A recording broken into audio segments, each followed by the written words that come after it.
बच्चों, यह अभ्यास पत्र आपको हिंदी असाइनमेंट में पेज नंबर 19 पर दिया गया है।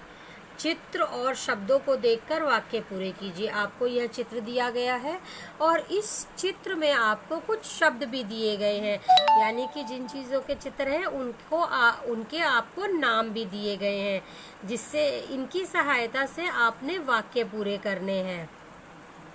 पहला वाक्य है, पहले हम चित्र में दिखाए गए शब्दों को पढ़ लेते हैं। सूरज, पक्षी, आम, गाय, खेतों, घास, तितली। तो ये शब्द आपको दिए गए हैं। पहला है, यह चित्र डैश का है। तो यहाँ पर यहाँ से देखकर बताएंगे आप कि कौन सा शब्द इस वाक्य में ठीक बैठेगा। तो यह चित्र खेतों का है, खेतों। अब पीछे देखिए अनुस्वार लगा हुआ है, आपने स्पेलिंग बहुत ध्यान से देखकर लिखनी है, खेतों में। तो अब और बच्चों, आपको इस बीच की 3 लाइनों में लिखना है, जिस तरह से देखिए मैंने लिखा हुआ है यहाँ पर, और मात्रा जो है वो ऊपर वाली और नीचे वाली लाइन में लगानी है। बिल्कुल बीच की 3 लाइनों में ही आपने वर्ण को लिखना है। देखिए जैसे खेतों में ए मात्रा लगी हुई है, तो ए मात्रा जो है वो वर्ण के ऊपर आती है, तो आपने ऊपर लिखनी है। नीचे वाला शब्द है उसमें नीचे लगी हुई है, तो आपने नीचे वाली मात्रा इस तरह से नीचे वाली पंक्तियों को टच करते हुए लिखनी है। तो पहला है, यह चित्र खेतों का है। दूसरा है, आसमान में डैश चमक रहा है। तो क्या चमक रहा है आसमान में? सूरज। तो यहाँ पर सूरज की स्पेलिंग लिखी हुई है, सूरज, सा ऊ की मात्रा र और जा, सूरज।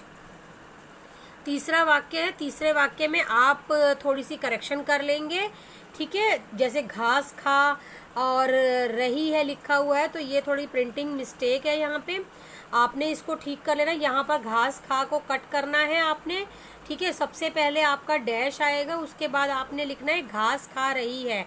रही है को भी आपने काट देना है और लिखना है पूरा वाक्य अपनी राइटिंग में, घास खा रही है।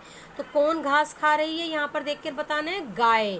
तो आपने रिक्त स्थान में गाय शब्द लिखना है, गा आ की मात्रा य, गाय। उसके बाद है अगला वाक्य है, अगला वाक्य नंबर 4, घ, पेड़ पर डैश लगे हैं। तो देखेंगे कि पेड़ पर क्या चीज लगी है। यहाँ पर पेड़ पर देखिए ऊपर दिखाया गया है आपको चित्र में, पेड़ पर देखिए यहाँ पर लिखा भी हुआ है शब्द और आपको दिखाया भी गया है, आम, आम। तो आप यहाँ लिखेंगे कि पेड़ पर आम लगे हैं, आम, पेड़ पर आम लगे हैं। आकाश में डैश उड़ रहे हैं। तो कौन उड़ रहे हैं आकाश में? पक्षी, आकाश में पक्षी उड़ रहे हैं। अगला जो हमारा अभ्यास है वो पेज नंबर 26 पर दिया गया है। पहला अभ्यास हमारा पेज नंबर 19 पर दिया गया है और दूसरा आप पेज नंबर 26 पर दिया गया है, 26। यहाँ पर आपको एक अनुच्छेद पढ़ने के लिए दिया गया है और उसी पर आधारित प्रश्न दिए गए हैं।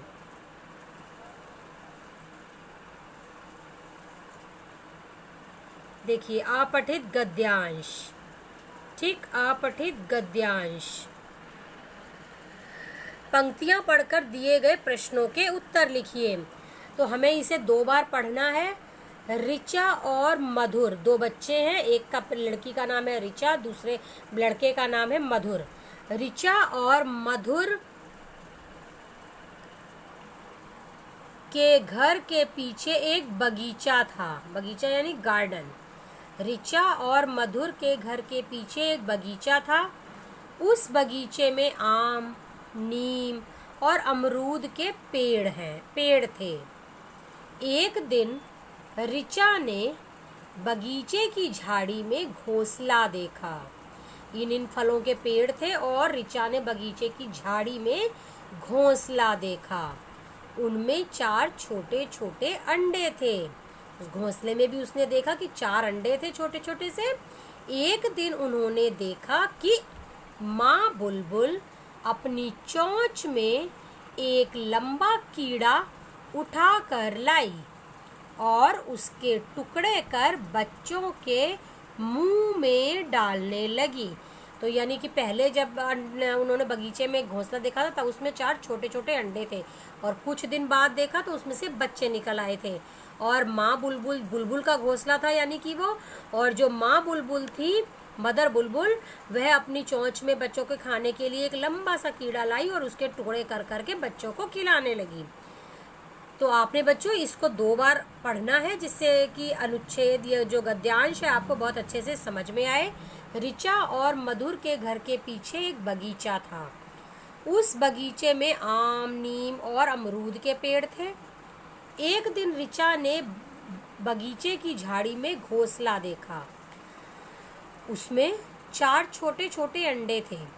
एक दिन उन्होंने देखा कि माँ बुलबुल अपनी चोंच में एक लंबा कीड़ा उठाकर लाई और उसके टुकड़े कर बच्चों के मुंह में डालने लगी।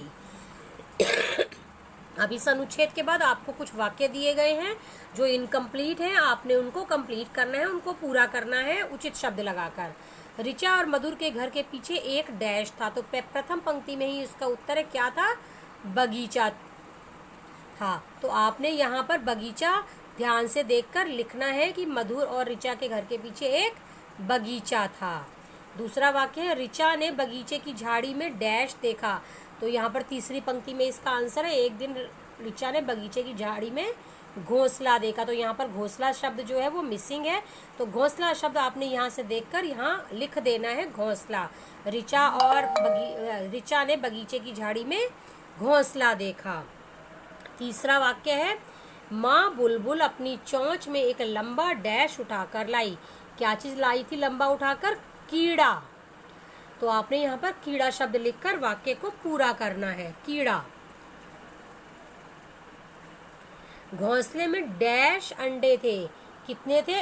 यहाँ पर इसका उत्तर लिखा हुआ है, उसमें 4 छोटे छोटे अंडे थे। तो है घोंसले में 4 छोटे छोटे अंडे थे। आपने 4 शब्द यहाँ लिखना है।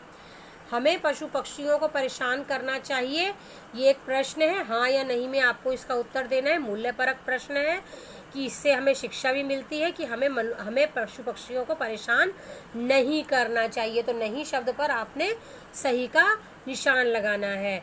इसके आंसर आपने जल्दी से लिखकर पेज नंबर 19 और 26 को कंप्लीट कीजिए और जल्दी से इसकी पिक्चर क्लिक करके हिंदी ग्रुप में आप सेंड कर दीजिए। तो आज के लिए बस इतना ही।